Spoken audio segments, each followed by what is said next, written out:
जी का बहुत आभारी हूँ जिन्होंने मुझे इस सम्मेलन में आमंत्रित किया और मेरे एक बहुत प्रिय विषय पर बात करने का, संवाद करने का आपसे मौका दिया।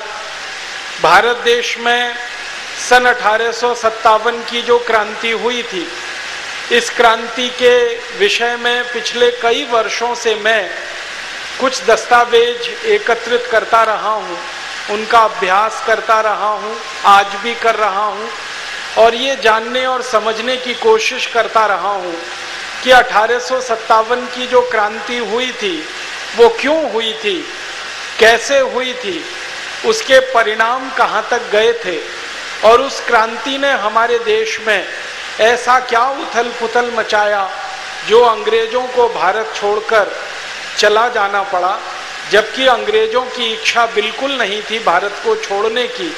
और दुनिया के 71 से ज़्यादा देशों में जिन अंग्रेजों का साम्राज्य चलता था, जिन देशों के साम्राज्य के बारे में कहा जाता था कि अंग्रेजों का साम्राज्य का सूरज कभी डूबता नहीं है, एक देश में सूरज डूबता है तो दूसरे देश में उग जाता है, ऐसे अंग्रेज जिन्होंने बहुत गहराई से जड़ें जमाई थी हमारे देश में, आखिर 1857 की क्रांति के बाद क्यों इस देश से जाने के लिए मजबूर हो गए। ये सब कुछ गंभीर प्रश्न हैं जिनको मैं आपके साथ मिलकर आज के इस व्याख्यान के माध्यम से समझने की कोशिश करूंगा। और जो भी थोड़े बहुत दस्तावेज मैंने देखे हैं अंग्रेजों की संसद की लाइब्रेरी में, हाउस ऑफ कॉमन्स में, हाउस ऑफ लॉर्ड्स की लाइब्रेरी में, भारत के जो आर्काइव्स हैं, जो यहाँ के अभिलेखागार हैं, वहाँ पर जो दस्तावेज रखे हैं, अन्य कई पुस्तकालय हैं हमारे देश के, वहाँ पर जो 1857 के बारे में दस्तावेज रखे हैं, उनके कुछ संदर्भ आज के इस व्याख्यान में देने की कोशिश करूँगा। हमारे देश में 1857 का जो स्वाधीनता संग्राम हुआ, ये सबसे अनोखा और सबसे प्रबल था। और इसकी शुरुआत कहाँ से हुई, तो सारे भारत के इतिहासकार और अंग्रेजी इतिहासकार भी इस बात को अब मानते हैं कि इस 1857 के स्वाधीनता संग्राम की शुरुआत 29 मार्च 1857 को हुई। 29 मार्च 1857 को हमारे भारत देश में बंगाल का जो सबसे बड़ा नगर है कलकत्ता, आज जिसको हम कोलकाता कहते हैं, उसके पास में बैरकपुर नाम की एक छावनी हुआ करती थी अंग्रेजों की, जहां पर अंग्रेजों की सेना रहा करती थी। उस बैरकपुर छावनी में भारत के एक बहुत बड़े क्रांतिवीर श्री मंगल पांडे काम किया करते थे। मंगल पांडे अंग्रेजों की सेना में भर्ती हो गए थे एक सिपाही के रूप में और सेना के कार्य में लगे हुए थे। उन्हीं मंगल पांडे ने 29 मार्च 1857 को क्रांति की शुरुआत कर दी थी। शुरुआत कैसे हुई? हमारे भारत में सन 1856 से अंग्रेजों की सरकार ने कुछ ऐसे कारतूस बनाकर इस्तेमाल करना शुरू किया था जिन कारतूसों में गाय और सुअर की चर्बी लगाई जाती थी। हमारे भारत देश में अंग्रेजों की सेना जो कारतूस इस्तेमाल किया करती थी, उन कारतूसों में गाय और सुअर की चर्बी का तेल निकालकर लगाया जाता था और भारत के सैनिक जो अंग्रेजी सेना में नौकरी किया करते थे, उनको वो कारतूस मुंह से खोलने के लिए मजबूर होना पड़ता था। पुराने समय में जो कारतूस बना करते थे बंदूक में चलाने के लिए, उन कारतूसों के ऊपर एक टोपी लगी रहती थी। उस टोपी को खोलकर कारतूस को बंदूक में डाला जाता था, फिर उसको चलाया जाता था। वो जो टोपी लगाई जाती थी कारतूस की, उस टोपी को आसानी से लगाया जा सके और आसानी से निकाला जा सके, उसके लिए चिकनाई की जरूरत पड़ती थी, तेल की जरूरत पड़ती थी। और 1856 के आसपास सबसे सस्ती चिकनाई जो भारत में मिलती थी, सबसे सस्ती और सबसे आसानी से जो चिकनाई भारत में मिलती थी, वो गाय के मांस में से निकाला हुआ तेल होता था, सुअर के मांस में से निकाला हुआ तेल होता था। 1 किलो चिकनाई गाय के मांस में से निकाली हुई 4 आने में मिल जाया करती थी।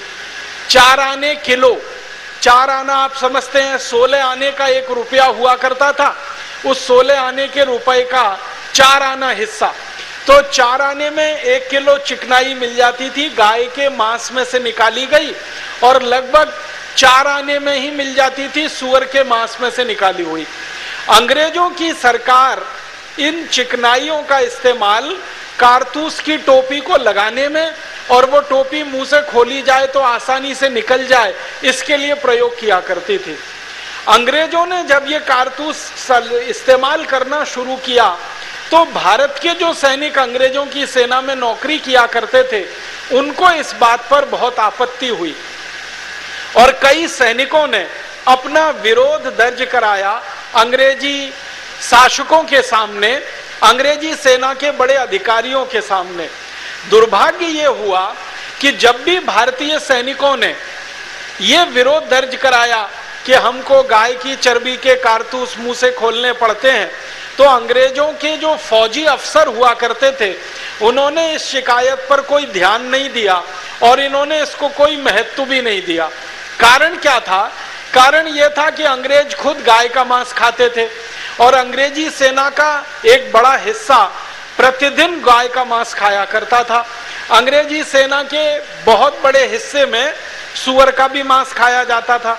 आप जानते हैं, अंग्रेज आए थे यूरोप के इलाके से, और यूरोप के इलाके में गाय का मांस खाना सामान्य बात है, सूअर का मांस खाना और भी सामान्य बात है। 2 ही तरह के मांस पूरे यूरोप और अमेरिका में खाए जाते हैं। एक मांस को बीफ कहते हैं अंग्रेजी में, बीफ माने गाय का मांस, और एक मांस को पोर्क कहते हैं, पोर्क माने सूअर का मांस। तो बीफ और पोर्क खाने वाले अंग्रेज थे, गाय का भी मांस खाते थे, सूअर का भी मांस खाते थे। उनके लिए ये कोई महत्व की बात नहीं थी कि गाय का मांस और सूअर का मांस किसी कारतूस में लगा दिया जाए और उस कारतूस को मुंह से खोलना पड़े। उनके लिए तो ये सामान्य बात थी, क्योंकि वो खाया करते थे। लेकिन भारत के जो सैनिक थे, भारत के जो नागरिक थे और अंग्रेजी सेना में काम करते थे, उनके लिए ये बहुत आपत्तिजनक था। जो हिंदू थे और भारतीय थे, उनके लिए ये आपत्तिजनक था कि गाय का मांस कारतूस पे लगाया जा रहा है, और जो मुसलमान थे और भारतीय थे, उनके लिए ये आपत्तिजनक था कि सूअर का मांस लगाया जा रहा है। इसलिए भारत के सैनिकों ने ये सवाल उठाना शुरू किया सन 1856 से, लेकिन अंग्रेजों के किसी भी अधिकारी ने इस पर ध्यान नहीं दिया। जिन भारतीय सैनिकों ने आपत्ति उठाई थी इन कारतूसों के सवाल पर, उनमें से एक भारतीय सैनिक थे अमर शहीद मंगल पांडे, जिनका नाम हम बड़े आदर से और सम्मान से लेते हैं। उन्होंने 29 मार्च सन 1857 को भरी परेड के मैदान में अंग्रेज अधिकारी से सीधे एक सवाल पूछा। परेड हो रही थी बैरकपुर की छावनी में, सवेरे का समय था, करीब 9 बजे के आसपास का। सारे भारतीय सैनिक लाइन से खड़े हुए थे परेड के लिए। उसी समय एक अंग्रेज अधिकारी आया, उसका नाम था मेजर ह्यूसन। उस ह्यूसन नाम के अंग्रेज अधिकारी को अमर शहीद मंगल पांडे ने सीधे एक प्रश्न किया कि क्या हमको अंग्रेज सरकार की तरफ से जो कारतूस दिए जा रहे हैं उसमें गाय की चर्बी लगी हुई है? तो मेजर ह्यूसन ने प्रश्न का उत्तर नहीं दिया, ना उसने हां कहा और ना उसने ना कहा। अमर शहीद मंगल पांडे ने फिर अपना सवाल दोहराया कि क्या हमें जो कारतूस दिए जा रहे हैं उसमें गाय और सूअर की चर्बी लगाई गई है? मेजर ह्यूसन ने फिर भी कोई उत्तर नहीं दिया, ना हां कहा ना ना कहा। बस इतने से में गुस्सा आया अमर शहीद मंगल पांडे को। उनके पास अपनी सर्विस राइफल थी, बंदूक थी, उसमें 2 गोलियां भरी हुई थी। उन्होंने वो बंदूक सीधे मेजर ह्यूसन के ऊपर चलाई। मेजर ह्यूसन को गोली लगी, लगने के बाद वो जमीन पे गिरा, थोड़ी देर तड़पा और मर गया। उसके बाद क्या हुआ, उसका एक दूसरा सहयोगी था, उसका नाम था लेफ्टिनेंट वॉग। वॉग नाम का जो अंग्रेज अधिकारी था, वो मंगल पांडे को पकड़ने के लिए घोड़े पर चढ़कर दौड़ा। मंगल पांडे ने दूसरी गोली चलाई और वो दूसरी गोली लेफ्टिनेंट वॉग के घोड़े में जाकर लगी और घोड़ा जमीन पर धराशायी हुआ और वॉग घोड़े से गिरकर जमीन पर उठने की कोशिश कर रहा था। इसी बीच में मंगल पांडे ने क्या किया, उनकी जो राइफल थी उसमें एक संगीन लगी हुई थी, वो संगीन को लेके दौड़े और बाघ के छाती में उन्होंने सीधे वो संगीन उतार दी और उसके बाद खून का फव्वारा छूटा और वॉग 4 से 5 मिनट में तड़पकर वहीं मर गया। बहुत सारे भारतीय सैनिक ये दृश्य देख रहे थे और उनके मन में भी कुछ न कुछ करने का गुस्सा और जज्बा पल रहा था। उसी समय मंगल पांडे ने सभी क्रांतिकारी भारतीय सैनिकों को ललकारते हुए कहा कि इन अंग्रेजों ने हमारा धर्म भ्रष्ट किया है, इन अंग्रेजों ने हमारा देश हमसे छीन लिया है, इन अंग्रेजों ने हमारी आजादी हमसे छीन ली है, इन अंग्रेजों ने हमारी स्वतंत्रता का हरण किया है, इन अंग्रेजों ने हमारी संस्कृति का नाश किया है, इन अंग्रेजों ने भारत की लूट की है। इस तरह का एक लंबा सा भाषण लगभग 15 से 20 मिनट का अमर शहीद मंगल पांडे ने दिया। भारतीय सैनिकों में थोड़ा सा क्रोध पैदा हुआ, लेकिन उसी समय अंग्रेजों के एक बड़े अधिकारी को इसकी जानकारी हो गई कि मेजर जनरल ह्यूसन और उसके बाद लेफ्टिनेंट वॉग ये दोनों मारे जा चुके हैं और अमर शहीद मंगल पांडे ने गोली चलाई है। तो अंग्रेजों की एक बड़ी फौज आई और उस बड़ी फौज ने मंगल पांडे को पकड़ने के लिए प्रयास शुरू किया। मंगल पांडे ने अपनी राइफल का कारतूस भरने का जो समय था वो समय का इस्तेमाल ना करते हुए राइफल में आगे जो संगीन निकली रहती है, जो तलवार की धार की तरह से काम करती है, उसका सदुपयोग करना शुरू किया और उस राइफल को तलवार की तरह से चलाते हुए उन्होंने कई अंग्रेज सैनिकों के गले काटे, कई अंग्रेज सैनिकों को घायल कर दिया। अंत में मंगल पांडे पकड़ लिए गए, अंग्रेजों ने उनको गिरफ्तार कर लिया। गिरफ्तार करने के बाद उनका कोर्ट मार्शल हुआ और कोर्ट मार्शल करीब 10 दिन तक चला। 10वें दिन उनको फांसी की सजा सुना दी गई और 8 अप्रैल 1857 को बैरकपुर की छावनी में अमर शहीद मंगल पांडे को अंग्रेजों ने फांसी पर चढ़ा दिया। समस्या ये हुई थी उस समय कि मंगल पांडे को फांसी देने के लिए कोई तैयार नहीं था। फांसी की घोषणा हो चुकी थी लेकिन उनको फांसी देने के लिए कोई तैयार नहीं था। जितने भी जल्लाद अंग्रेजों की सेना में उस समय नौकरी करते थे बैरकपुर की छावनी में, सबने मना कर दिया कि हम मंगल पांडे को फांसी पर नहीं चढ़ाएंगे। तो अंग्रेजों के सामने समस्या ये खड़ी हुई कि फांसी की सजा तो होनी है, अब जल्लाद कोई तैयार नहीं है तो क्या किया जाए। तो अंग्रेजों ने कलकत्ता से फिर कुछ दूसरे जल्लादों को मंगवाया।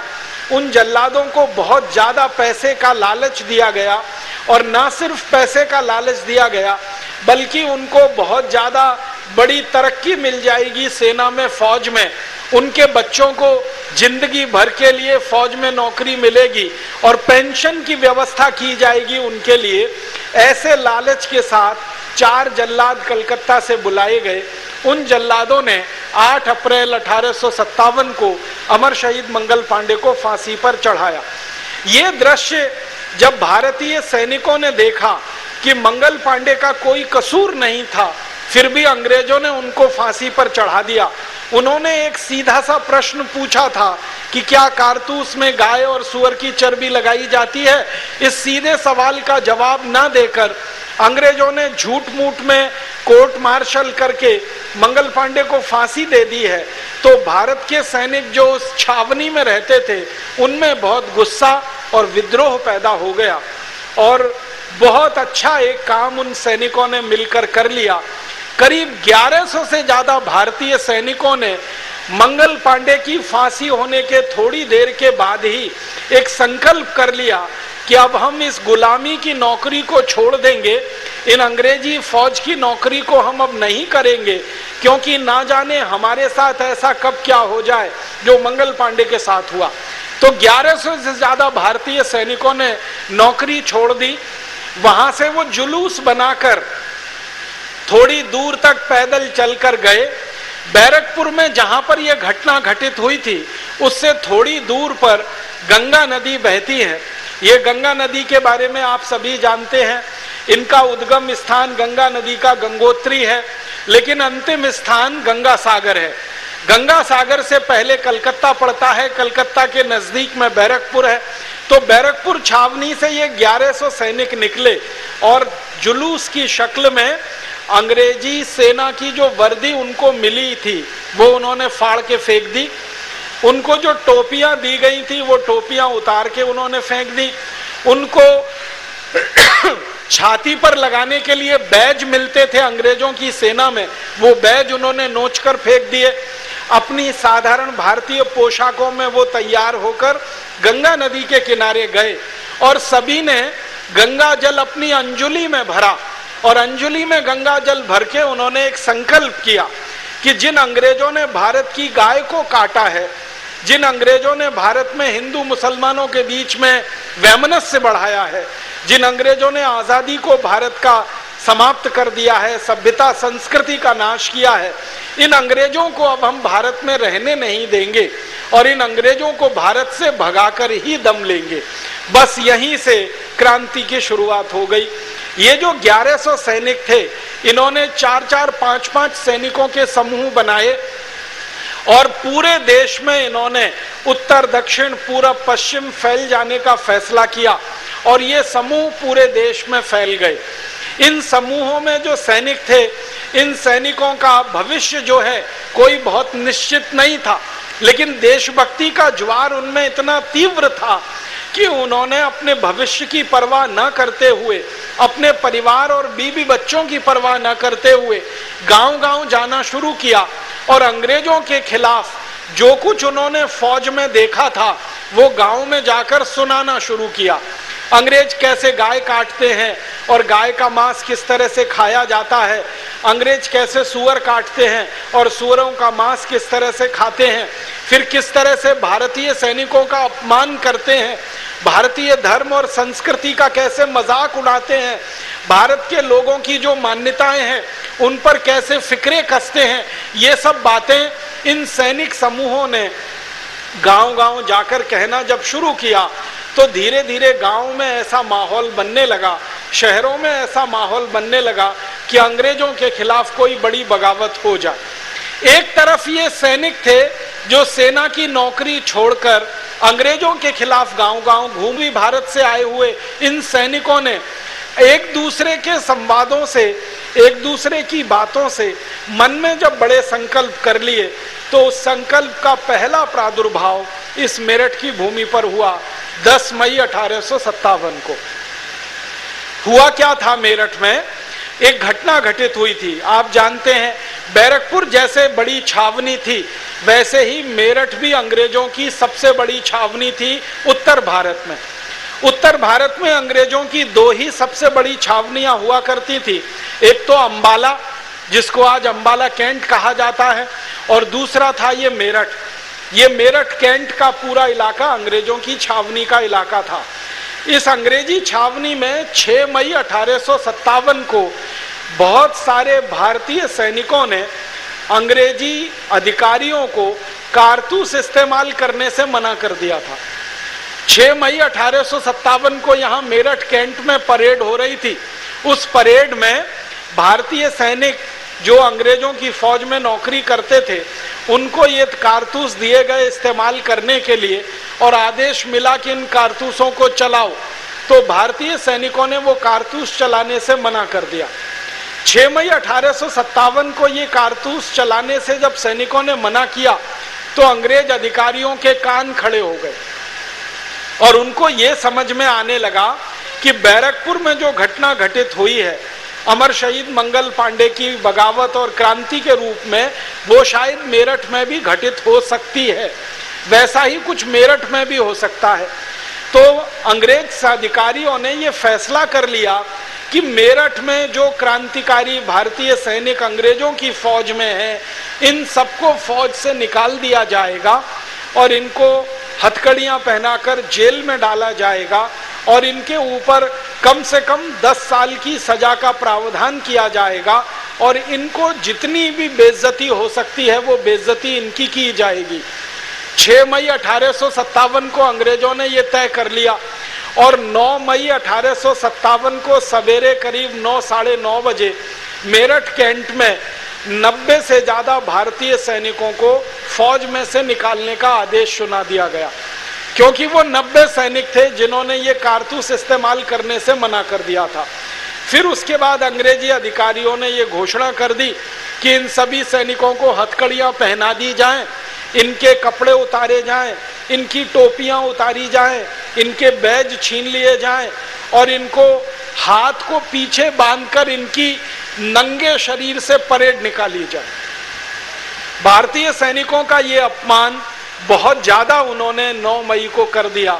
सभी सैनिकों के कपड़े उतार लिए, उनके हाथ पीछे बांध दिए, हाथों में हथकड़ियां, पैर में बेड़ियां और उनका परेड मैदान में जुलूस निकलवा दिया। तो जो दूसरे भारतीय सैनिक इस घटना को देख रहे थे, उनके मन में बहुत गुस्सा पैदा हुआ और उन सैनिकों ने अपने गुस्से का उस समय तक तो कोई इजहार नहीं किया, उस समय तक तो गुस्से को उन्होंने प्रकट नहीं किया, लेकिन शाम को करीब 5 बजे के आसपास जो भारतीय सैनिक गुस्सा प्रकट करने की कोशिश कर रहे थे, वो मेरठ शहर के बाजार में निकले कुछ सामान आदि खरीदने के लिए। तो बाजार में कई महिलाओं ने उनके ऊपर बहुत कठोर टिप्पणियां कर दी। कई माताओं ने, बहनों ने उनको ये कहा कि तुम्हारे जो सहयोगी रहे, तुम्हारे जो भाई रहे, अंग्रेजों ने ऐसे 90 से ज्यादा भारतीय सैनिकों का जो अपमान किया है, उनकी वर्दियां उतारी हैं, उनको शरीर नंगा करके उनकी परेड निकाली है, उनको जो है हथकड़ी और बेड़ियां डालकर उनके साथ जो दुर्व्यवहार किया है, तुम कैसे भारतवासी हो, अपने भाइयों के इस अपमान पर चुपचाप बैठे हो। तो सैनिकों का गुस्सा भड़क गया, वो लौटकर वापस आए बाजार से। आपात एक मीटिंग उन्होंने बुलाई और उस मीटिंग में ये तय कर लिया कि कल सवेरे 10 बजे, 10 मई को सवेरे 10 बजे, ये घटना है 9 मई की, उन्होंने संकल्प किया कि अगले दिन सवेरे 10 बजे हम कुछ ऐसा बड़ा काम करेंगे जिससे अंग्रेज भी कांपेंगे और अंग्रेजों की सरकार के कान खड़े हो जाएंगे। अगले दिन सवेरे 10 मई को संयोग से रविवार का दिन था और रविवार के दिन आप सभी जानते हैं अंग्रेजों की सरकार के जो अंग्रेजी सैनिक थे वो चर्च जाया करते थे और चर्च जाना उनके लिए बहुत जरूरी बना दिया गया था। हमारे देश में एक अंग्रेज अधिकारी हुआ करता था, उसका नाम था वेलेजली। उसने 1798 में ईस्ट इंडिया कंपनी की नौकरी करने वाले हर अंग्रेज सैनिक के लिए यह कानून बना दिया था कि रविवार के दिन उन्हें चर्च जाना बहुत जरूरी है। अगर वो चर्च नहीं जाएंगे तो उनको प्रमोशन नहीं मिलेगा, उनकी तनख्वाह में कटौती की जा सकती है, उनकी सुविधाएं घटाई जा सकती हैं। तो सभी अंग्रेज तनख्वाह के लालच में, प्रमोशन के लालच में या थोड़ा डर कर चर्च जाया करते थे हर रविवार को। और ये वेलेजली नाम का ही अंग्रेज अधिकारी था जिसने रविवार की छुट्टी कराई थी पूरे भारत देश में, जो दुर्भाग्य से आजादी के 63 साल के बाद आज भी चल रही है।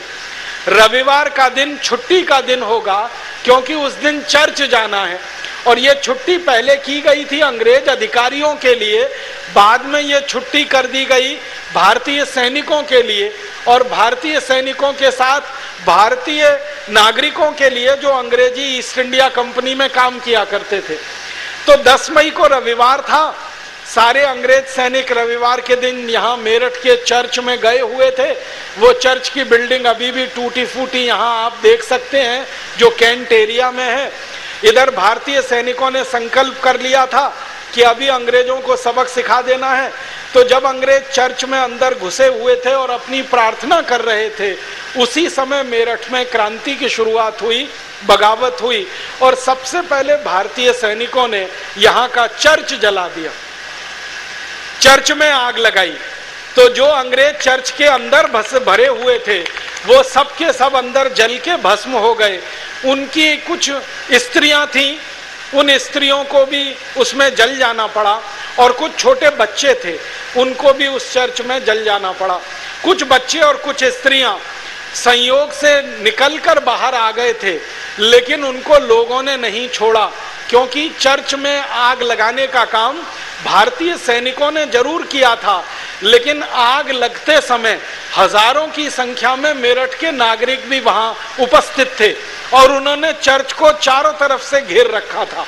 और उनके मन में गुस्सा इस बात का था कि एक भी अंग्रेज को यहाँ से हम जिंदा वापस नहीं जाने देंगे, जो भी चर्च के अंदर है उसको तो अब यहाँ से सीधे भगवान के पास ही भेजेंगे।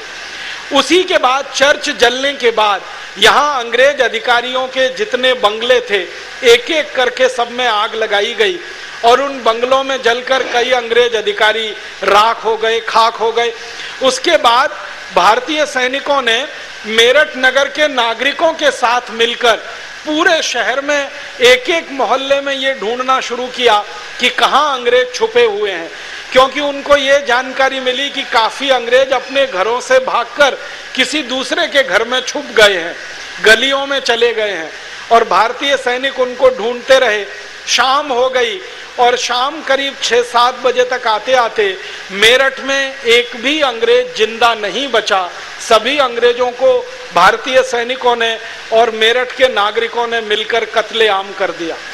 आपको ये जानकर बहुत आश्चर्य लगेगा, बहुत हैरानी होगी कि सैनिकों के पास तो बंदूकें थी, सैनिकों के पास तो संगीनें थी, तलवारें थी, उनसे वो अंग्रेजी सैनिकों के सामने लड़ाई लड़ रहे थे। लेकिन मेरठ के जो नागरिक थे उनके हाथ में क्या था? उनके हाथ में तो बंदूक नहीं थी, उनके हाथ में तो तलवार नहीं थी। तो अंग्रेजों के जो दस्तावेज हैं वो बताते हैं कि मेरठ के नागरिकों के हाथ में फसल काटने वाला हंसिया था, जिससे फसल काटी जाती है। गेहूं की फसल हम काटते हैं, धान की फसल काटते हैं, वो हंसिया था लोगों के हाथ में। और उस हंसियों को लेकर माताएं बहनें सड़क पर और भाई भी सड़क पर घूम रहे थे और जहां कोई अंग्रेज मिलता था गर्दन उसकी हंसिये से काटते थे। सैनिकों के पास तो बंदूकें थी, तलवारें थी चलाने के लिए, लेकिन साधारण नागरिकों के हाथ में तो हंसिया था। कुछ साधारण नागरिकों के बारे में अंग्रेज दस्तावेज बताते हैं, अंग्रेजी दस्तावेज, कि उनके हाथ में खुरपी थी, खुरपा था, हंसिया था। ऐसी चीजों को लेकर ये सारे नागरिक इकट्ठे हुए थे। और सबसे ज्यादा आश्चर्य में डालने वाली जो बात है वो ये कि अंग्रेज इतिहासकारों ने जब इन नागरिकों के बारे में जानकारी लेने की कोशिश की तो पता चला कि मेरठ के आसपास के लगभग 40 से ज्यादा गांवों के लोग इकट्ठे हुए थे अंग्रेजों से बदला लेने के लिए। इन 40 गांवों की पूरी सूची है, हाउस ऑफ कॉमन्स की लाइब्रेरी में रखी हुई है। ये सब गांव मेरठ के आसपास के गांव हैं। कुछ गांव हैं जो मेरठ से मुजफ्फरनगर के बीच में हैं और कुछ गांव हैं जो मेरठ से मोदी नगर के बीच में है। इन 40 गांवों के नागरिकों की संख्या हजारों में थी जिन्होंने अंग्रेजों को यहाँ से कत्लेआम करा दिया। उसके बाद रात हो गई, एक भी अंग्रेज जिंदा नहीं बचा, तो भारतीय सैनिकों ने तय कर लिया कि अब क्या करना है। तो अब उन्होंने कहा दिल्ली चलना है और दिल्ली चलकर अंग्रेजों का जो मुख्य केंद्र है उस पर कब्जा करना है। तो लगभग 2000 भारतीय सैनिक, उनके साथ कुछ भारतीय नागरिक जो सामान्य नागरिक थे, गांव से इकट्ठे होकर आए थे, इन लोगों ने घोड़ों की और कुछ खच्चरों की व्यवस्था की और उन पर बैठकर ये सारे सैनिक रातों रात दिल्ली के लिए निकल गए। सवेरा होते होते ये दिल्ली पहुंच गए। 11 मई को 1857 के साल में दिल्ली में 2000 मेरठ के सैनिक जो भारतीय सैनिक थे और 1500 से ज्यादा लोग जो गांव के सामान्य नागरिक थे, इन्होंने दिल्ली में प्रवेश किया। दिल्ली में उस समय बहादुर शाह जफर की सेना के कई सैनिक थे जो अंग्रेजों से लड़ाई लड़ने की कसमसाहट तो रखते थे, लेकिन उनका जो बादशाह था, राजा बहादुर शाह जफर, वो लड़ने को तैयार नहीं था। बहादुर शाह जफर कभी भी अंग्रेजों से लड़ने को तैयार नहीं हुआ। हमेशा उसके मन में ये दुविधा रही कि मैं अंग्रेजों से लड़ूं या अंग्रेजों से मित्रता करूं। अंग्रेजों से लड़ने में फायदा है या मित्रता करने में फायदा है। और दूसरा उसका दुर्भाग्य ये था कि उसके आसपास के जो सहयोगी थे वो हमेशा बहादुर शाह जफर को ये समझाया करते थे कि अंग्रेजों से दोस्ती करने में ही फायदा है, लड़ने में कोई फायदा नहीं। जैसे बहादुर शाह जफर की एक पत्नी थी जिसका नाम था जीनत महल, वो हमेशा बादशाह बहादुर शाह जफर को यही कहा करती थी कि अंग्रेजों से लड़ाई लड़के तो कुछ मिलने वाला नहीं है, इनसे दोस्ती रखेंगे तो शायद हमें कुछ मिल जाएगा। तो क्या मिल जाएगा? जीनत महल का एक लड़का था जो बहादुर शाह जफर से पैदा हुआ था। जीनत महल चाहती थी कि बहादुर शाह जफर के मरने के बाद ये उसका लड़का यहाँ का बादशाह बने और उसके नाम से पूरी बादशाहत चले। जीनत महल के मन में ये जो छोटा सा स्वार्थ था, इस स्वार्थ के चलते उसने कभी भी राजा बहादुर शाह को अंग्रेजों से लड़ने नहीं दिया। लेकिन राजा बहादुर शाह की जो सेना थी वो अंग्रेजों से लड़ना चाहती थी। सेना में जो सैनिक थे वो अंग्रेजों के पूरी तरह से खिलाफ थे। तो हुआ ये कि जब मेरठ के सैनिक वहां पहुंचे और इन्होंने बहादुर शाह जफर के महल में जाकर ये जानकारी दी, महल माने लाल किला, लाल किले में बहादुर शाह जफर रहा करता था, वही उसके महल के रूप में इस्तेमाल हुआ करता था। तो सैनिकों ने जाकर ये सूचना दी कि मेरठ में तो क्रांति हो गई है और अब वो क्रांति दिल्ली में हमें करनी है। तो बहादुर शाह जफर के सारे सैनिक मेरठ के सैनिकों के साथ आकर गले मिले और उन्होंने कहा कि हमें तो क्रांति दिल्ली में भी करनी है, राजा माने तो अच्छा है, नहीं माने तो हम तो क्रांति करेंगे। अब मेरठ के सैनिक, दिल्ली के सैनिक इकट्ठे होकर बहादुर शाह जफर के पास पहुंचे। बहादुर शाह जफर ने बहुत देर तक सोचते हुए कहा, ना हाँ ना ना।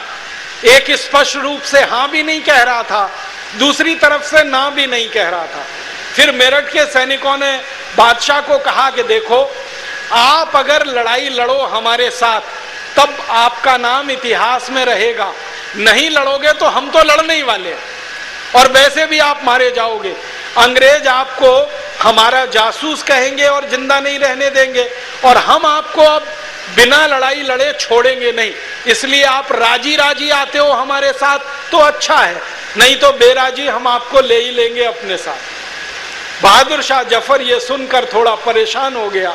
फिर उसने मेरठ के सैनिकों से कहा कि भाई मेरे पास तो राजा की पदवी भी नहीं है, ये तो अंग्रेजों ने छीन ली है। मैं तो नाम का राजा हूँ, ना मेरा कोई कानून यहाँ चलता है, ना मेरा कोई हुक्म मानता है, ना मेरे पास पैसे हैं, ना मेरे पास कोई धन दौलत है। मैं तो गरीबी में जीवन बिता रहा हूँ, मैं तो आपको तनख्वाह भी नहीं दे सकता, पगार नहीं दे सकता। तो मेरठ के सैनिकों ने कहा कि हम तनख्वाह और नौकरी के लिए लड़ाई नहीं लड़ रहे, हम देश की आजादी के लिए लड़ाई लड़ रहे हैं, अंग्रेजों से आजाद कराना है देश को, इसके लिए लड़ रहे हैं। और हम आपसे वेतन मांगने नहीं आए, वेतन के लिए हमें जो जरूरत पड़ेगी वो हम उसका इंतजाम कर लेंगे। आप तो बस घोषणा करो कि हमें अंग्रेजों के खिलाफ युद्ध शुरू करना है। तो बहादुर शाह जफर ने मेरठ के सैनिकों के दबाव में, दिल्ली के सैनिकों के दबाव में घोषणा कर दी और उस घोषणा का बहुत बड़ा असर हुआ। पूरी दिल्ली में 50,000 से ज्यादा सैनिक इकट्ठे हो गए पूरी दिल्ली में। आप देखो, मेरठ से 2000 सैनिक गए थे और लगभग 1500 साधारण लोग गए थे। इन्होंने दिल्ली में घूम घूम कर 2-3 दिनों के अंदर 50,000 से ज्यादा सैनिकों को इकट्ठा कर लिया और उन 50,000 सैनिकों ने इकट्ठा होकर अंग्रेजों के ऊपर धावा बोल दिया। अंग्रेजों का सबसे बड़ा गढ़ उस जमाने में दिल्ली में हुआ करता था दरियागंज का इलाका। ये जो दरियागंज आज आपको दिखाई देता है, ये पूरा अंग्रेजों का गढ़ हुआ करता था। अंग्रेजों के सारे बड़े अधिकारी इसी दरियागंज इलाके में रहा करते थे। अंग्रेजों के जितने बड़े ऑफिसेस थे, कार्यालय थे, वो दरियागंज इलाके में चला करते थे। अंग्रेजों का एक बड़ा चर्च दरियागंज में था, वो आज भी है। एक हॉस्पिटल हुआ करता था, वो आज भी है। और अंग्रेजों की सरकार जो मुद्रा बनाती थी, सिक्का छापती थी, उसका छापा खाना भी दरियागंज में ही हुआ करता था। और अंग्रेजों का एक बहुत बड़ा अखबार निकलता था उस जमाने में, उसकी प्रिंटिंग प्रेस भी दरियागंज में। माने ये दरियागंज सबसे महत्वपूर्ण इलाका था अंग्रेजों का। तो इन मेरठ के सैनिकों ने और दिल्ली के सैनिकों ने मिलकर दरियागंज पर ही धावा बोला। और आपको ये जानकर बड़ी हैरानी होगी कि एक दिन पूरा और आधा दिन अगले दिन, माने 1.5 दिन के अंदर मेरठ के सैनिकों ने और दिल्ली के सैनिकों ने मिलकर 11,000 से ज्यादा अंग्रेजों को खत्म कर दिया। दिल्ली में 1.5 दिन के अंदर 11,000 अंग्रेज सैनिक मारे गए। और जब इतने बड़े पैमाने पर अंग्रेजों का कत्लेआम दिल्ली में हुआ तो फिर पूरे भारत में इसकी एक लहर शुरू हो गई। दिल्ली की खबर जहां जहां तक पहुंची वहां वहां तक अंग्रेजों का कत्लेआम शुरू हो गया। दिल्ली से खबर निकली, 1.5 दिन में दिल्ली आजाद हो गई अंग्रेजों की गुलामी से। आप कल्पना कर सकते हैं, अंग्रेजों की सत्ता का सबसे बड़ा केंद्र एक दिन पूरा और आधा दिन, माने 36 घंटे में पूरा दिल्ली आजाद था अंग्रेजों की गुलामी से। यूनियन जैक दिल्ली में जहां जहां था सब जलाकर क्रांतिकारियों ने फेंक दिया था और हर जगह भारत का झंडा दिल्ली में लहरा गया था। दिल्ली से खबर अलीगढ़ पहुंची, अलीगढ़ से मेरठ, माफ करना, एटा पहुंची, एटा से इटावा पहुंची, इटावा से मैनपुरी पहुंची, मैनपुरी से कानपुर पहुंची, कानपुर से लखनऊ पहुंची, लखनऊ से आगे आगे खबर पहुंचती रही। और एक दूसरा क्षेत्र था कि दिल्ली से खबर मुरादाबाद पहुंची, मुरादाबाद से बरेली पहुंची, बरेली से शाहजहांपुर पहुंची। तो एक अलीगढ़ की दिशा में और एक बरेली की दिशा में, दोनों तरफ जगह जगह अंग्रेजों के खिलाफ भारत के नागरिकों ने, सैनिकों ने जो मोर्चाबंदी की है और उसका जो वर्णन है वो अद्भुत है। आप ये सुनकर जरूर गौरव महसूस करेंगे कि भारत के क्रांतिवीरों ने और साधारण नागरिकों ने 15 दिन के अंदर 51,316 अंग्रेज सैनिकों को मौत के घाट में सुला दिया, 15 दिन के अंदर। और 51,316 ये अंग्रेज जो मारे गए ना, इनकी कब्र सब भारत में है। उन कब्रों की गिनती हुई तब ये पता चला कि इतने अंग्रेज मारे गए इस देश। और ये अंग्रेज जो मारे गए, आपको ये भी सुनकर हैरानी होगी कि कुल जो अंग्रेज भारत में थे 1857 में, उन अंग्रेजों की संख्या 51,630 थी और 51,316 मारे गए, माने लगभग 300 अंग्रेज जिंदा बचे। और जो जिंदा बचे उनकी जो डायरियां उन्होंने लिखी हैं, जो अंग्रेज जिंदा बच गए 1857 की क्रांति में, वो पढ़ें तो हंसी आती है। अंग्रेजों ने लिखा कि हम इसलिए जिंदा बच गए कि हमने अपने शरीर पर कोयले की राख मल ली थी और हम काले दिखने लगे थे, इसलिए भारतवासियों ने हमको छोड़ दिया और ये समझकर छोड़ दिया कि ये तो अपने ही व्यक्ति हैं, क्योंकि शरीर पर कालिख पोती हुई थी। कई अंग्रेजों ने अपनी डायरियों में लिखा है कि हम इसलिए जिंदा बच गए कि हमने फकीरों का वेश धारण कर लिया। और हमारे देश में कहा जाता है फकीरों को मारना नहीं, तो वो इसलिए जिंदा हो गए कि बच गए कि फकीरों का वेश धारण किया। कुछ अंग्रेजों ने अपनी डायरियों में लिखा है कि वो इसलिए जिंदा बच गए कि उन्होंने साधु संत का चोला ओढ़ लिया। और कई अंग्रेज, कम से कम 250 से ज्यादा अंग्रेजों ने अपनी डायरी में इस बात को स्वीकार किया है कि उनके पास जो भी कपड़े थे उस कपड़े को सबसे पहले उन्होंने नारंगी रंग में रंगा, क्योंकि ये नारंगी रंग भारत में श्रद्धा का, सम्मान का प्रतीक है। और अंग्रेजों को लगा कि जिंदा बचने के लिए इस नारंगी की शरण में ही जाना पड़ेगा, भगवा ही लेना पड़ेगा। तो अंग्रेजों ने अपने कपड़े भगवा रंग में रंग लिए और उन कपड़ों को उन्होंने पहन लिया और भारतीय लोगों ने उनको छोड़ दिया, उनके ऊपर दया दिखाई। लेकिन जो अंग्रेज छूट गए वही हमारे लिए खतरनाक साबित हो गए। ये छूटे हुए अंग्रेज, ये बचे हुए अंग्रेज किसी तरह से भारत से इंग्लैंड वापस चले गए और लंदन वापस जाने के बाद इन्होंने जो कहानी सुनाई तो ब्रिटिश पार्लियामेंट परेशान हो गई। और ब्रिटिश पार्लियामेंट में ये तय किया गया कि भारत जैसा देश अगर हमारे हाथ से निकल गया तब तो सारी दुनिया के देश हमारे हाथ से निकल जाएंगे। ब्रिटिश पार्लियामेंट में सबसे महत्वपूर्ण जो बहस हुई भारत के बारे में, वो 1857 1 सितंबर के दिन हुई। 1 सितंबर 1857 को ब्रिटिश पार्लियामेंट के हाउस ऑफ कॉमन्स और हाउस ऑफ लॉर्ड्स दोनों की संयुक्त बैठक हुई। लोकसभा और राज्यसभा की संयुक्त बैठक हुई। इस संयुक्त बैठक में सबसे बड़ा प्रश्न था कि भारत आजाद हुआ तो क्या होगा, भारत हमारे हाथों से निकल गया तो क्या होगा।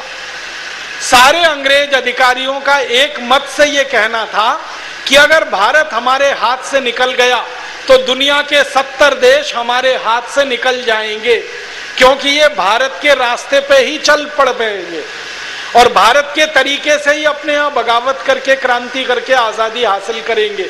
इसलिए भारत को वापस अपने कब्जे में लाना है, भारत को फिर से गुलाम बनाना है, भारत पर फिर से अंग्रेजों का शासन स्थापित कराना है, इसके लिए कुछ किया जाए। तो ब्रिटिश पार्लियामेंट ने, अंग्रेजों की संसद ने एक स्वर से तय किया कि दोबारा से बहुत बड़ी सेना फिर भारत में भेजी जाए और उस सेना की ताकत से भारत को फिर गुलाम बनाने के काम में लगा जाए। उसी समय में संयोग कुछ ऐसा हुआ कि अंग्रेजों का एक बड़ा युद्ध चीन के साथ होने वाला था और अंग्रेजों का जो युद्ध चीन के साथ होने वाला था, उस युद्ध में अंग्रेजों ने चीन को हराने के लिए बहुत बड़ी सेना तैयार कराई हुई थी। वो पूरी सेना उन्होंने भारत के लिए रवाना कर दी। और एक दूसरा संयोग उस समय ये भी हुआ कि अंग्रेजों की ईरान के साथ एक बड़ी लड़ाई उसी समय खत्म हुई थी, जिस लड़ाई में ईरान हार गया था, अंग्रेज जीत गए थे और अंग्रेजों ने ईरान पर वैसे ही कब्जा कर लिया था जैसे भारत पर कब्जा किया हुआ था। तो ईरान में जो अंग्रेजी फौज थी और चीन के लिए जो फौज उन्होंने तैयार की हुई थी, इन दोनों फौजों को भारत में भेजने का फैसला किया गया। लेकिन जब संसद में ये बात आई कि भारत में ये अंग्रेजी फौज अगर जाएगी तो इसकी कुल संख्या कितनी हो सकती है, तो ईरान से आने वाली अंग्रेज फौज और चीन के खिलाफ लड़ने वाली अंग्रेज फौज, दोनों की संख्या जोड़ी गई तो कुल मिलाकर 64,000 के आसपास वो संख्या निकल रही थी। तो ब्रिटिश पार्लियामेंट में बहस इस बात की हो रही थी कि ये 64,000 अंग्रेज सैनिक आखिर भारत में जाकर कितनी देर लड़ेंगे, क्योंकि 51,316 अंग्रेजों को तो भारतवासियों ने 15 दिन में ही खत्म कर दिया था। तो अंग्रेजों की चिंता इस बात की थी कि हमारे ये 64,000 के आसपास सैनिक हैं, ये कितने दिन लड़ पाएंगे, कितना मुकाबला कर पाएंगे। तो एक अंग्रेज अधिकारी हुआ करता था उस समय ब्रिटिश पार्लियामेंट में, वो मेंबर ऑफ पार्लियामेंट था, उसका नाम था विलियम विल्बरफोर्स। उसने एक सुझाव दिया और वो सुझाव हमारे लिए बहुत तकलीफ का कारण बन गया। विल्बरफोर्स ने ब्रिटिश पार्लियामेंट में कहा कि हमारे अंग्रेज सैनिक कभी भी भारत को दोबारा जीत नहीं पाएंगे। इसको आपको ध्यान से सुनने की जरूरत है। विल्बरफोर्स कह रहा है ब्रिटिश पार्लियामेंट में कि हमारे अंग्रेज सैनिक कभी भी भारत को दोबारा जीत नहीं पाएंगे। क्यों? तो वो कहता है कि भारत का एक सैनिक 10 अंग्रेजों को मार के गिरा देता है। भारत का एक सैनिक 10 अंग्रेज सैनिकों पे भारी पड़ता है। और विल्बरफोर्स कहता है कि जो भारतीय सैनिक अंग्रेजों की सेना में भारत में काम कर रहे हैं, उन्हीं की संख्या 2,64,000 से ज्यादा है। अगर वो ही लड़ गए इन अंग्रेजों से तो ये तो काम तमाम इनका 2-3 दिन में ही हो जाएगा। तो क्या करें, कोई और योजना बताओ। तो विल्बरफोर्स कहता है कि एक योजना है कि भारत में कुछ राजा महाराजा ऐसे हैं जो अंग्रेजों से वफादारी कर सकते हैं। कई ऐसे भारत के राजा महाराजा हैं जो अंग्रेजों से दोस्ती कर सकते हैं। कई ऐसे राजा महाराजा हैं जो अंग्रेजों के सहयोगी बन सकते हैं। इन राजा महाराजाओं से मदद ली जाए और इनसे सैनिक लिए जाएं, उनके साथ अंग्रेज सैनिक मिलें और तब भारत पर दोबारा हमला किया जाए। तो ब्रिटिश पार्लियामेंट में लिस्ट बनाई गई कि बताओ कौन कौन से राजा महाराजा हैं भारत में जो अंग्रेजों की मदद कर सकते हैं, जो अंग्रेजों से सहयोग कर सकते हैं, जो अंग्रेजों से दोस्ती कर सकते हैं और भारत के अपने ही नागरिकों के खिलाफ लड़ सकते हैं। मुझे बहुत अफसोस है और बहुत दुख है ये कहते हुए कि जब ब्रिटिश पार्लियामेंट में सूची बनना शुरू हुआ तो जो ब्रिटिश अधिकारी भारत में नौकरी करके वापस गए थे, आप तो जानते हैं ईस्ट इंडिया कंपनी तो भारत में 1750 से बंगाल में काबिज हो चुकी थी और 1750 से 1857 करीब करीब 105-6 साल में जो अंग्रेजों ने यहाँ नौकरी की थी, ये अंग्रेज यहाँ से वापस गए थे। इन अंग्रेजों को पूछा जाने लगा कि तुम बताओ कौन राजा है जो भारत की बहुत मदद कर सकता है, कौन ऐसा सामंत है, कौन ऐसा जागीरदार है, कौन ऐसा ताल्लुकेदार है जो भारत में भारतीयों के खिलाफ लड़े और अंग्रेजों की मदद करे। तो सबसे पहला नाम जो ब्रिटिश पार्लियामेंट में आया, बहुत शर्म आती है मुझे वो नाम लेने के लिए, वो नाम था जीवाजी राव सिंधिया।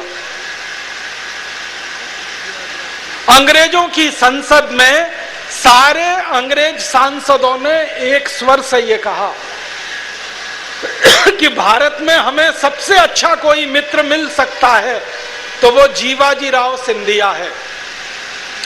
जीवाजी राव सिंधिया का मतलब आप जानते हैं, माधवराव सिंधिया के परिवार के लोग, विजया राजे सिंधिया के परिवार के लोग, वसुंधरा राजे सिंधिया के परिवार के लोग, ये सिंधिया परिवार अंग्रेजों का सबसे वफादार परिवार इस देश में रहा है।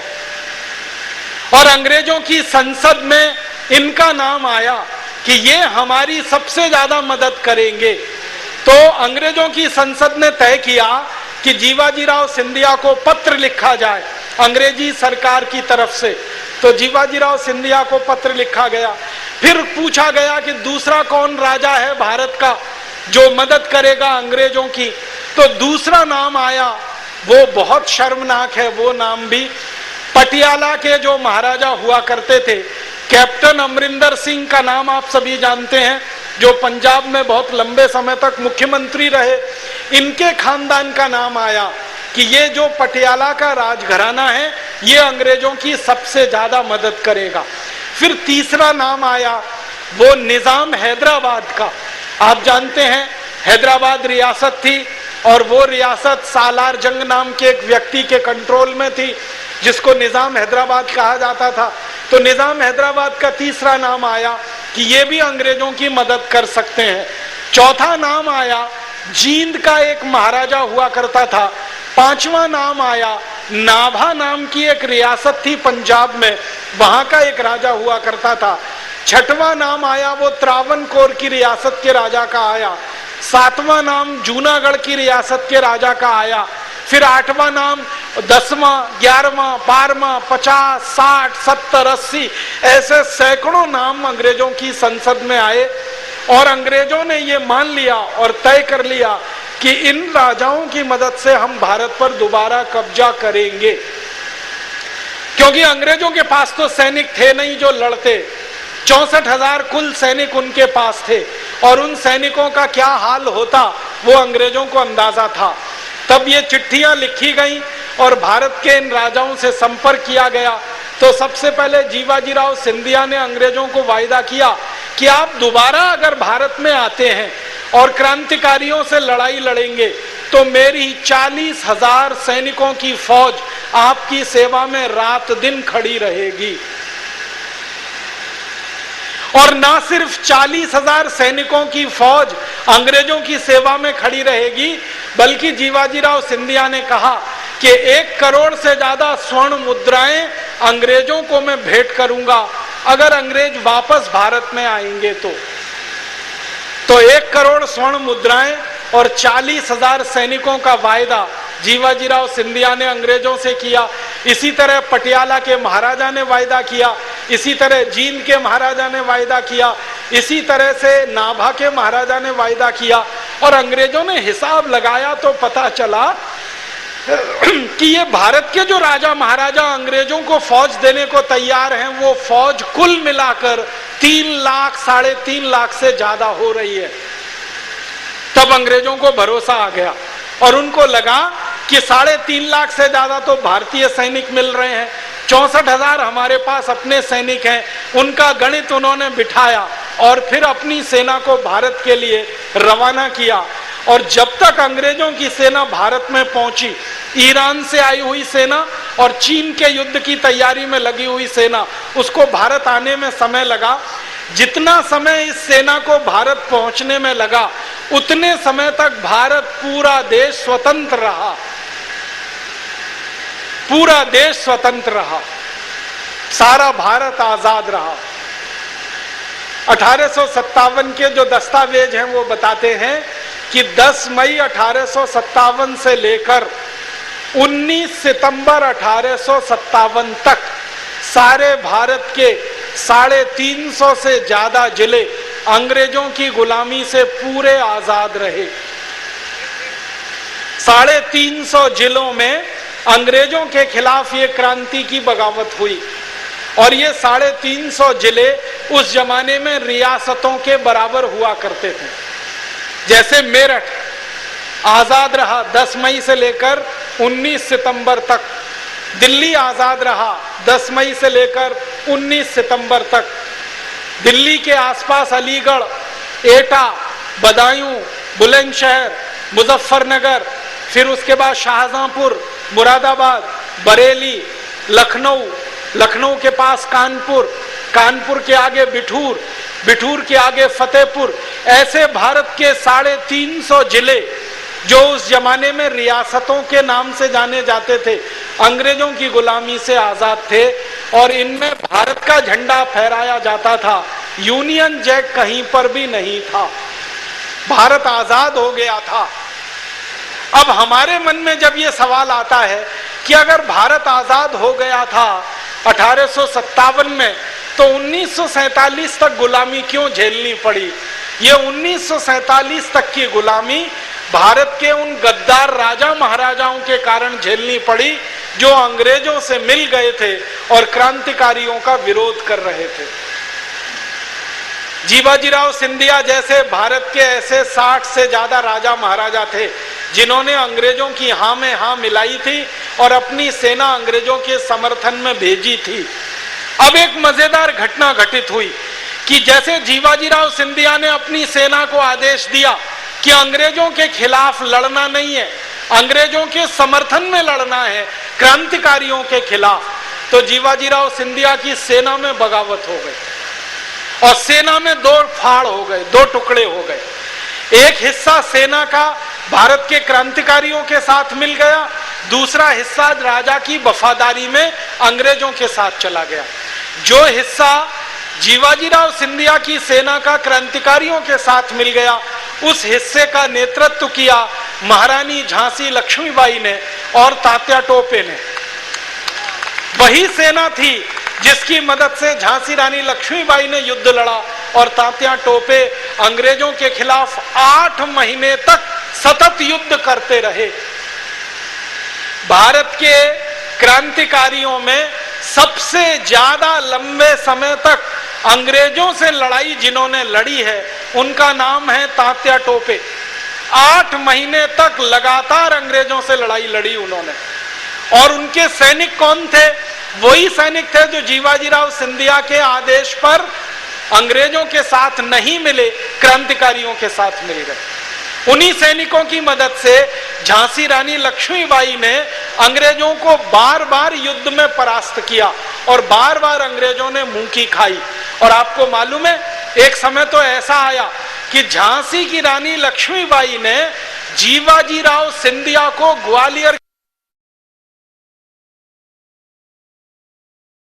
सिर्फ ग्वालियर पर चला बल्कि ग्वालियर के आसपास के बहुत बड़े इलाके में, जिसको गुना, शिवपुरी, अशोकनगर, ये पूरा इलाका महारानी झांसी लक्ष्मीबाई के कंट्रोल में था। अंग्रेजों की गुलामी से ये पूरा इलाका आजाद था।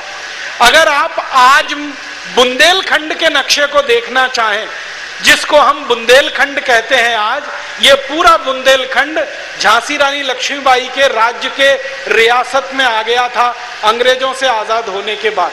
ये बहुत जबरदस्त संग्राम झांसी की रानी का अंग्रेजों के साथ हुआ था।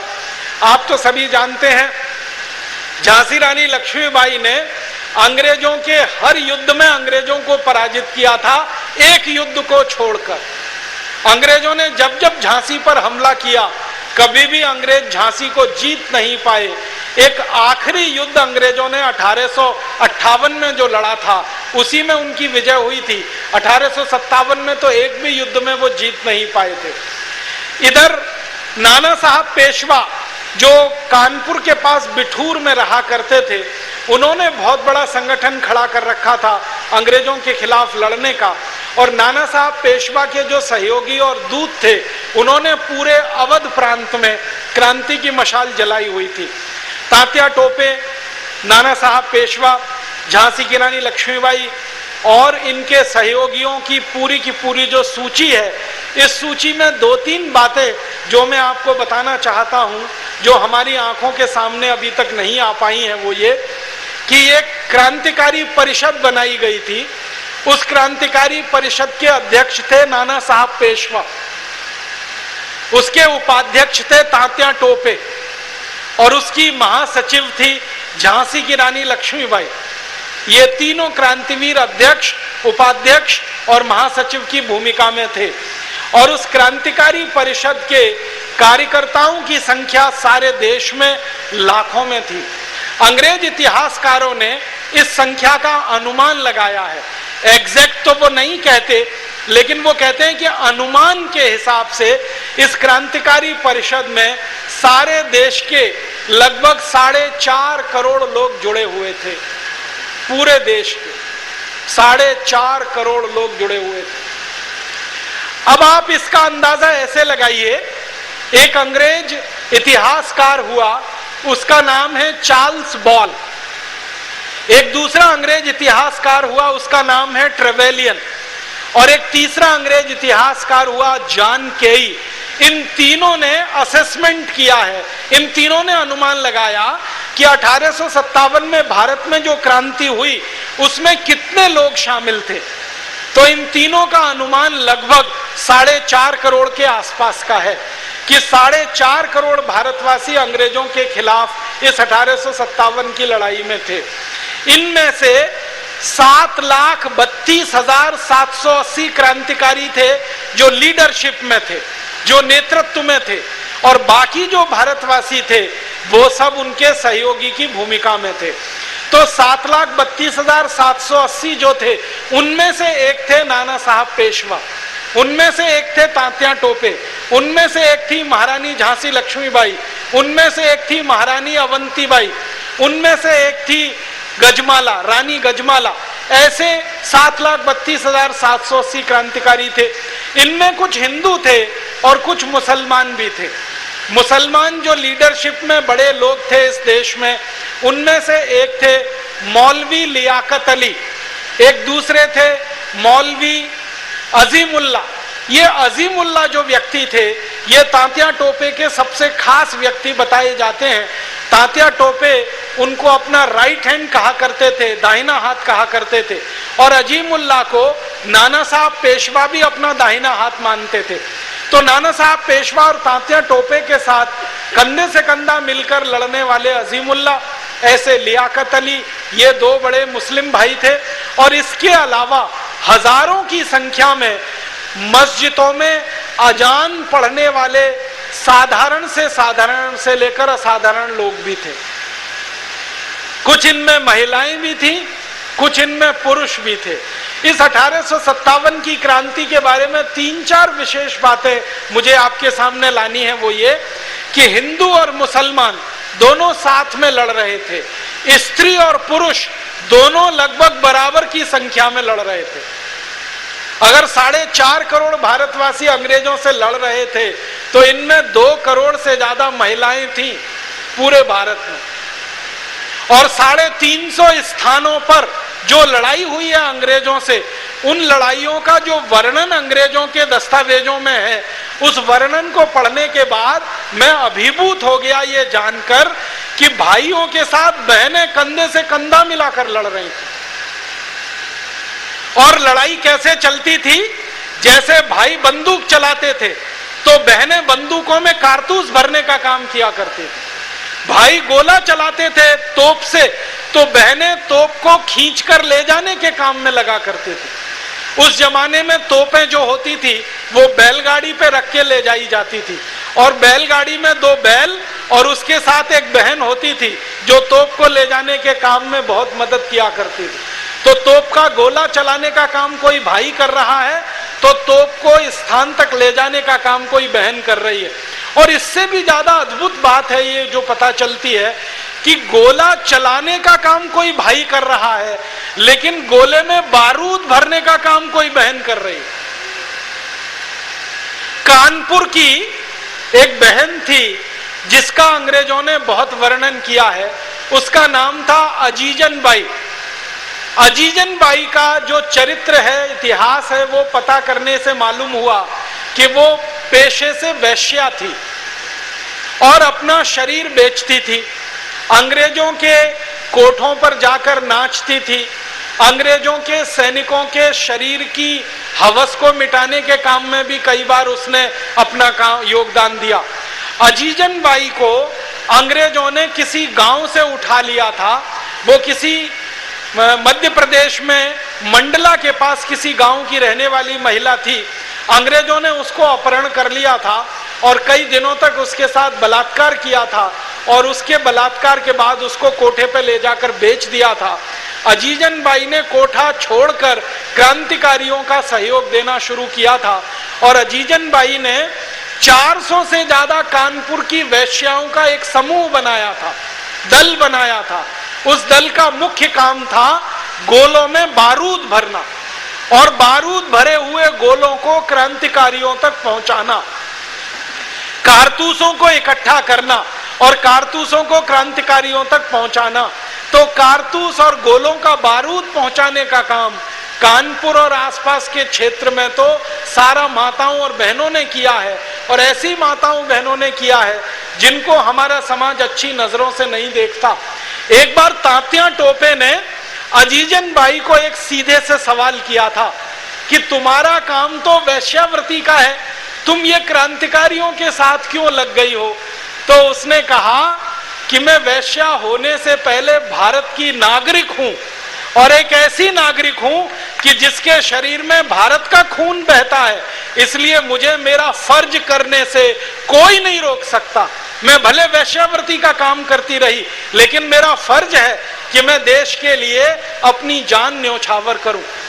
और अंग्रेज अधिकारी जिनके सामने अजीजन बाई ने युद्ध लड़ा है, वो अंग्रेज अधिकारी अपनी डायरियों में ये लिखकर छोड़ गए हैं कि भारत के सैनिकों में सच्ची मर्द अगर कोई थी तो वो अजीजन बाई थी और झांसी की रानी लक्ष्मीबाई थी।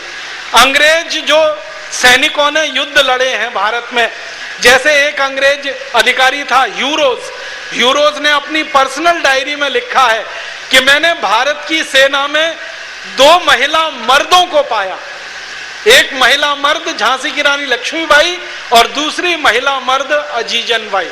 और वो कहता है कि दोनों में जमीन आसमान का अंतर है।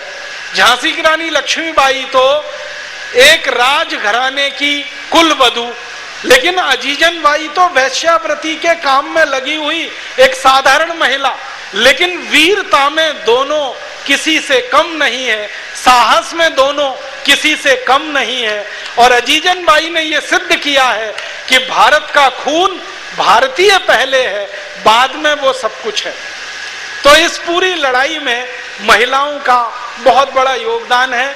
आपको सुनकर बहुत अच्छा लगे, लेकिन 19 सितंबर के बाद भारत के कुछ जीवाजीराव सिंधिया, पटियाला घराने और जींद और नाभा घराने के गद्दार राजाओं के अंग्रेजों के साथ मिल जाने के कारण फिर अंग्रेजों ने भारत पर हमला किया। और दोबारा जब अंग्रेजों ने भारत पर हमला किया तो भारत के गांव-गांव में उन्होंने कत्लेआम मचा दिया। एक अंग्रेज अधिकारी जिसका नाम था जनरल नील, उसकी डायरी का एक वाक्य सुनाता हूं। जनरल नील कहता है कि दोबारा से जब हमने भारत पर हमला किया तो हमने किसी बुजुर्ग को नहीं छोड़ा, किसी बच्चे को नहीं छोड़ा, किसी स्त्री को नहीं छोड़ा, किसी पुरुष को नहीं छोड़ा। जो भी भारतवासी हमारे सामने आया हमने उसको खत्म कर दिया। और कैसे कैसे खत्म किया?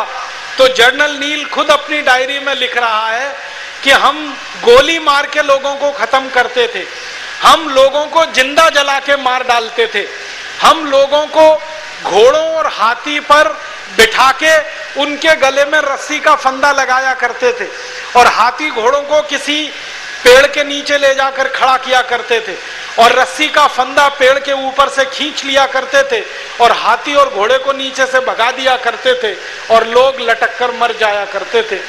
नील कहता है कि हजारों हजारों गांव हमने नर विहीन कर दिए, नर विहीन, हजारों हजारों गांव। वो कहता है कि बिठूर में हमने जब हमला किया, बिठूर माने नाना साहब पेशवा का घर, तो वो कहता है बिठूर में हमने जब हमला किया तो बिठूर की आबादी लगभग 24,000 की थी। उस आबादी में 3 महीने के बच्चे से लेकर 94 साल तक के बुजुर्ग हमने किसी को नहीं छोड़ा।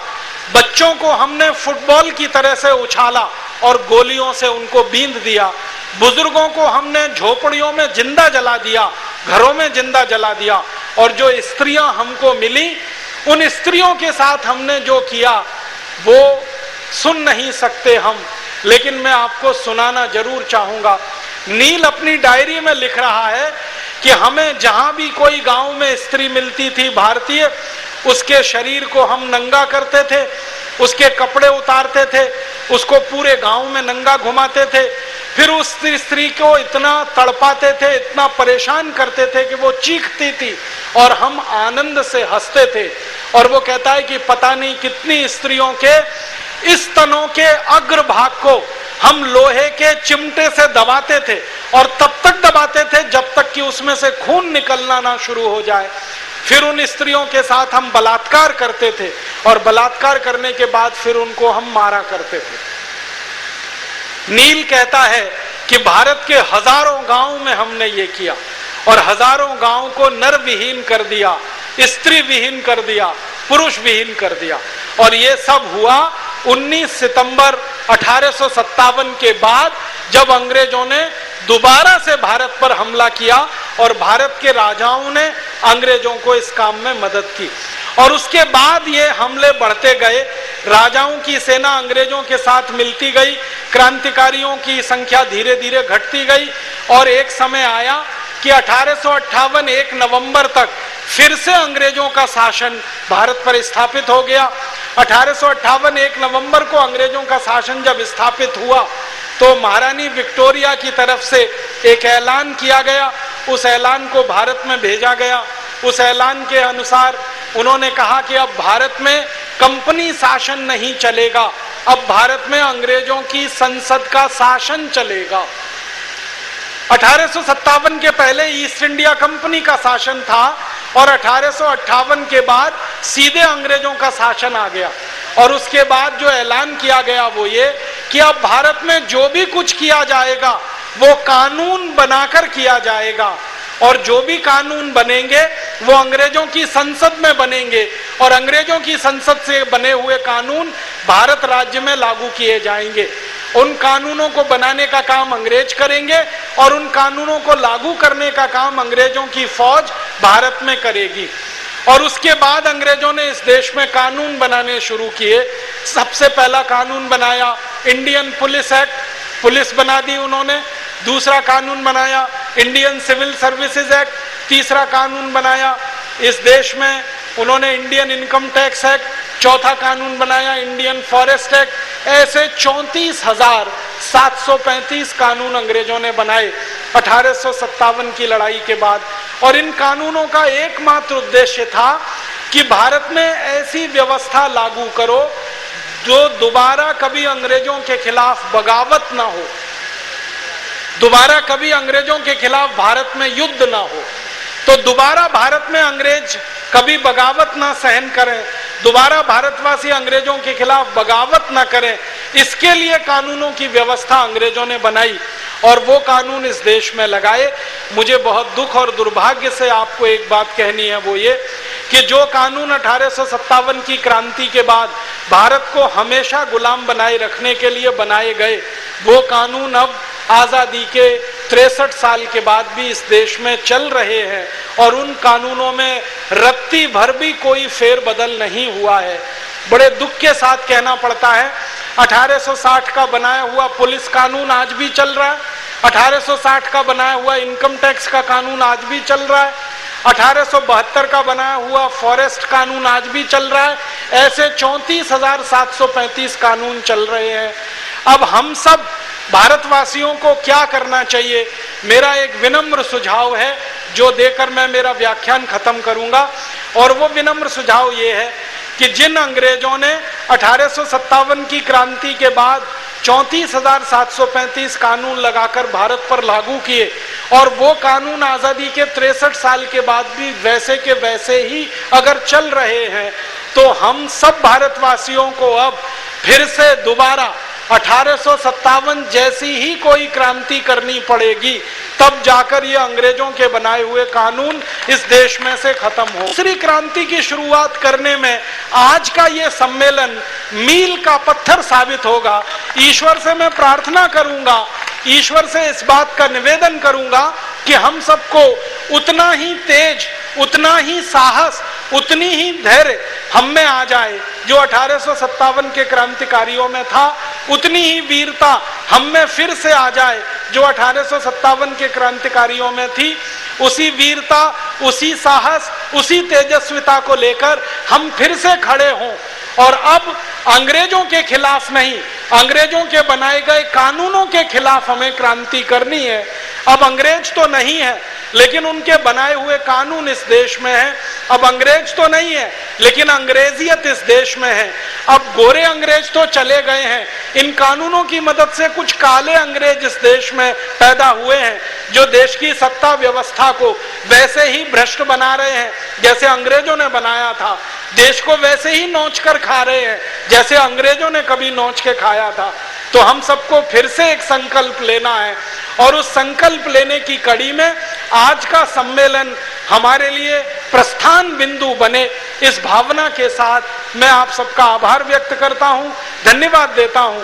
आयोजकों को विनम्र प्रणाम करता हूं कि उन्होंने मुझे बुलाया और मेरे भाव व्यक्त करने का मौका दिया, मेरे विचार आपसे शेयर करने का, साझा करने का मुझे मौका मिला।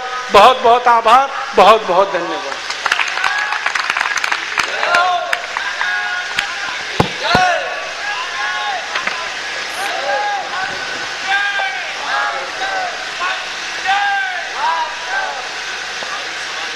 उपस्थित भाई और बहनों, अभी आप